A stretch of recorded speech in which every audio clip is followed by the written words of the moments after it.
Mga ka-K5, mas ginpalig-on ang abilidad sang 235 ka mga police personnel matapos nila makomplito ang 60 kadlaw nga Basic Internal Security Operation Course o konbisok training nga ginpatigayon halin Pebrero 27 tubtob Mayo 16 subong nga tuig. DTX 500. Di na problema mo bala ang mataas nga blood sugar level? Ang DTX 500 na. Ang training naghatag sa ila sang dugang nga ihibalo kag kahanas sa pagpatuman sang internal security operations sa closing ceremony nga ginhiwat sa 2nd Iloilo Provincial Mobile Force Company o kon 2nd IPMFC Camp Halandoni, Barangay Zerudo, Sara, Iloilo. Ginpasidunggan si Police Brigadier General Rolindo M. Sogilon, Acting Director sang Philippine National Police Training Service.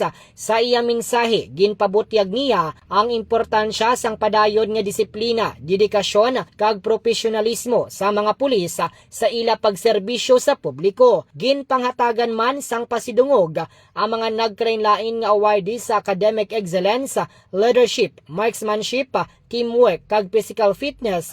Lakip na ang Top Gun sa rifle kag pistol marksmanship, Best Team kag Strongman Awards. Suno sa ahensya ang bisok training nagapakita sang padayon nga pagpaligon sang kapasidad kag kahandaan sang mga pulis sa internal security operations. Suno sa ahensya ang bisok training nagapakita sang padayon nga pagpaligon sang kapasidad kag kahandaan sang mga pulis sa internal security operations.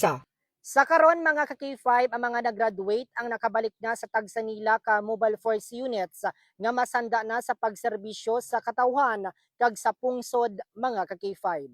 Balita nagikan diri sa 5th Distrito, ini si ka-K5 Reggie Plazuela de Mayo para sa Kampiyon nga Balita, Serbisyo Publiko kag Kalingawan sa 5th Distrito K5 News FM. Ang superpower sa Mighty C. Lakas tensya, matalinaw, Mighty C.